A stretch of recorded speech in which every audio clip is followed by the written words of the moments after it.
জোর করে নাবালিকা মেয়ের বিয়ে দিচ্ছিল মা বাবা। বাড়িতে পৌঁছালো ব্লক প্রশাসন। একই দিনে হরিহরপাড়ায় পৃথক দুই জায়গায় দুই নাবালিকার বিয়ে রুখল হরিহরপাড়া ব্লক প্রশাসন।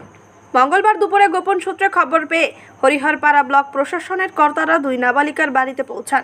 এক নাবালিকার পরিবারের সদস্যদের সঙ্গে কথা বলেন তারা। বেশ কিছুক্ষণ ধরে তাদের বোঝানো হয়, অল্প বয়সে বিয়ে হলে ক্ষতিকারক দিক আলোচনা করা হয়। পাশাপাশি প্রাপ্ত বয়সে বিবাহ করলে রাজ্য সরকার 25,000 টাকা দেবে। দুই নাবালিকার পরিবারের সদস্যদের বোঝানো হয়। সাংবাদিকদের মুখোমুখি হয়ে এক নাবালিকা বলেন, জোর করে আমার বাবা মা আমার বিয়ে দিয়ে দিচ্ছে। আগামীকাল আমার বিয়ে, আমি পড়তে চাই। কন্যাশ্রী যোদ্ধার কোঅর্ডিনেটর জাকিরন বিবি বলেন, দুই নাবালিকার বাড়িতে গিয়েছিলাম, তাদেরকে বোঝানো হয়েছে পরবর্তীতে চুপিসারে বিয়ে যেন না দিতে পারে তার জন্য বাড়তি নজর দেওয়া হবে। বিভিন্নভাবে বুঝিয়ে ওই নাবালিকার মা মুচলেকা দেয়, আমার মেয়ের 18 বছর না হলে আমি বিয়ে দেব না। ব্যুরো রিপোর্ট, চেতনা নিউজ। মানে হচ্ছে কি যে আমার বাড়ি থেকে জোর করে বিয়ে দিচ্ছে। কে দিচ্ছে? আমার আব্বু আর আমার মা। এই বিয়েতে কারোরই মত নেই। আর মানে এক কথা কি জোর করে আমার মা বলছে কি যে যেদিনই হোক আমি ওর সঙ্গেই তোর বিয়ে দিব, এটাই বলছে একদম জোর করে। কেন দিচ্ছে? কেন দিচ্ছে মানে তো টাকা পয়সা দেখে দিচ্ছে, হাতে ইনকাম আছে, এটাই বলতে চাইছে আমার মা আব্বু। আর হচ্ছে কি যে তুমি কি এখন বিয়ে করতে চাও? না, আমি এখন বিয়ে করব না। আমার টার্গেট আছে মানে পড়াশোনা করার। তো আমার মা বাবা বলছে কি যে বিয়ের পরেই তোকে পড়তে দিবে, পড়াশোনার ব্যবস্থা আমি করে দিব।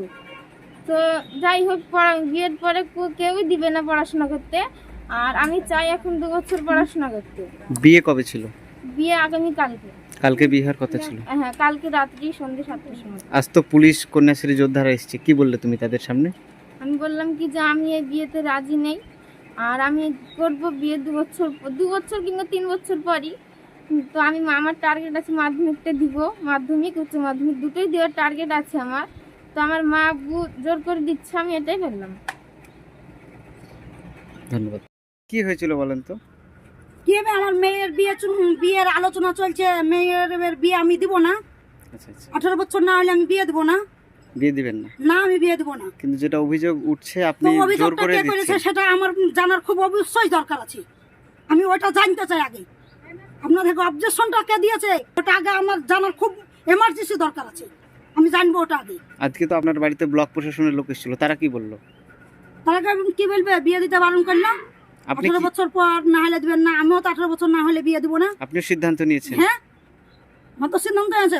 বিয়ের কথা বললি কি বিয়ে হয়ে যায়? বড় গাছ থাকলে একটা বড় গাছে ঢিকলে মারবি, একটা আম গাছ থাকলে আম গাছে ঢাল মারবি। ঠিক আছে। আজকে আমরা বিশেষ কারণবশত খবর পাই যে 3খানা চাইল্ড ম্যারেজ আছে। রাত্রিবেলাতে আমাকেই ফোন করে। সব চাইতে ভালো লাগলো যে মেয়ের বয়স 14 বছর একজনের হচ্ছে 16 বছর, একজনের ছেলের বয়স হচ্ছে একটা 20 বছর। তো 3টে খবর রাত্রি থেকে ছিল আমাদের কাছে। তাই আমরা প্রশাসনের সঙ্গে যোগাযোগ করি সিঁড়ি থেকে, এবং ব্লক প্রশাসন, পুলিশ প্রশাসন সবাই মিলে যায় এবং 3টে বিয়েই আমরা বন্ধ করি। এবং গার্জেনদের কাছ থেকে মুচলেখা এবং তাদের ডকুমেন্টসও জমা নিয়েছি। এবং আমাদের থানা থেকে যিনি আমাদের পুলিশ গিয়েছিল, পুলিশ বলে এসছে যে রাত্রিবেলায় ওনারা আবার থানায় যাবে এবং তারা আরেকবার লিখিত দিবে যাতে ছেলে মেয়েদের বিয়ে আর না হয়। এবং মেয়েরা নিজে থেকে বিয়ে করতে চায় না, সেটাও মেয়েরা জানিয়েছে আমাদেরকে।